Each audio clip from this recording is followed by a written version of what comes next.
I'm Rebekah Ricks. I'm here at the Homeschool Connection, and I'm doing our special, The Brew, our live stream show, The Brew. And The Brew is a mixture of people, events, or things that come together to form a more potent whole, and we want to make your whole a whole lot better.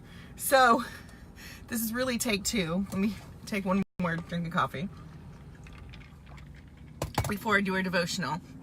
And so you can see we have a partner in crime today. This is my partner in crime. This is Elliot. And we were doing it in the car because he hasn't slept in like a lifetime. But then he woke up. So we're just gonna do it anyway, and here we go. But you can say hi one more time. There's Elliot. Say hi. Yeah, we don't know that trick yet. We haven't gotten there yet. We're just working on sleeping through the night. But this week, our verse for the week is Psalm 9:9. The Lord will also be a refuge for the oppressed, a refuge in times of trouble. I'm going to read that again. The Lord will also be a refuge for the oppressed, a refuge in times of trouble. Man, I need to talk really fast about what does it mean to be oppressed? I have to read the official definition. And to be oppressed is to burden with cruel or unjust impositions or restraints, subject to a burdensome or harsh exercise of authority or power. Man, when I think about that, there have been times when you've had that oppressed, when there's nothing you can do about it. When it's a boss, or it's it's someone over you or someone in your authority that you feel oppressed by, and there's nothing you can do. It's unjust, it's burdensome, and the word in the definition that really got me is cruel. Man, there are times when you've gone through stuff, and sometimes it's not even just a person. It could be a situation, a cruel situation you're in. Things happen. Man, you can be oppressed. You can have this horrible, horrible burden on you. And I know there have been times in my life when I've carried that burden. I mean, it's almost a physical burden. You can feel that weight on your shoulders. You can feel that horribleness that you can't do. But then there's the word, the Bible, the verse says, the Lord will also be a refuge for the oppressed, a refuge in times of trouble. Well, you know what? What is a refuge? Which it's a condition of being safe or sheltered from pursuit, danger, or trouble. Being safe, being sheltered, being out from under the storm. So it really made me think of cities of refuge. And I know we hear about cities of refuge on the news, and it's not really a good thing. It's pretty controversial. But in the Bible, the cities of refuge were 6 towns in Israel that the Levites had. And so the Levites didn't have their own area of land. Like, they didn't have their own state, their own area. They had to, they just had little cities in different places. And the point of it was, the point of the city of refuge was if you accidentally killed someone. If you killed someone and it wasn't on purpose and you did it by accident,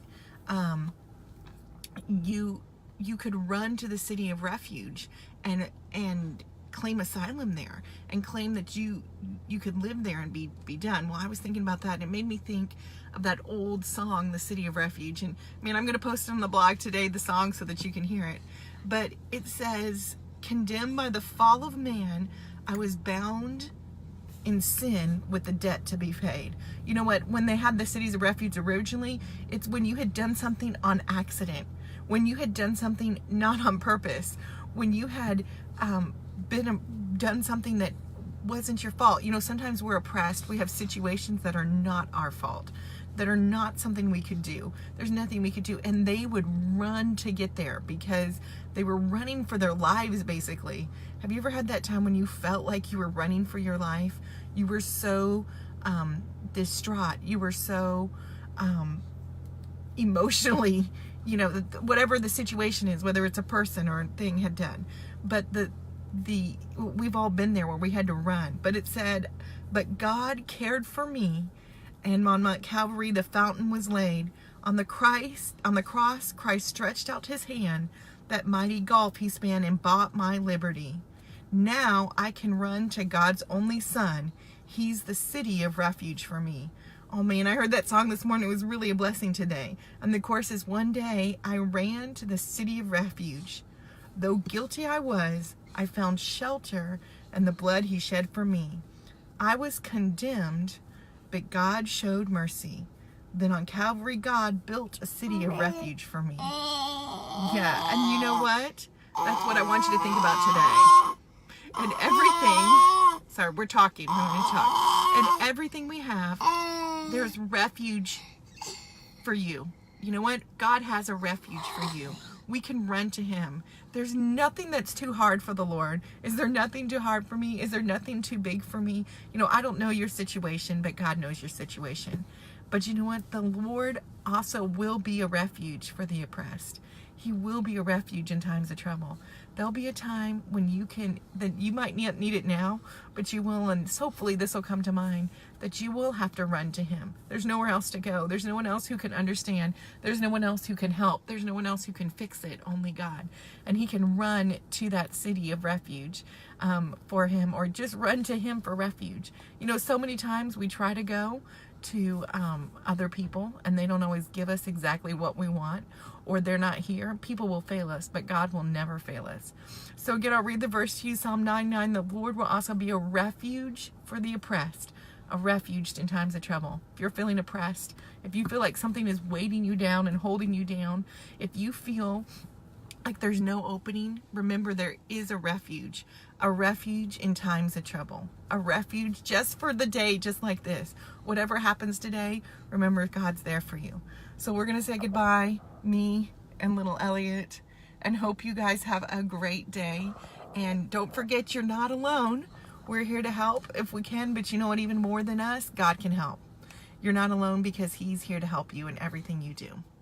Have a great day. And don't forget to drink your extra shot of espresso today. And don't share with the babies.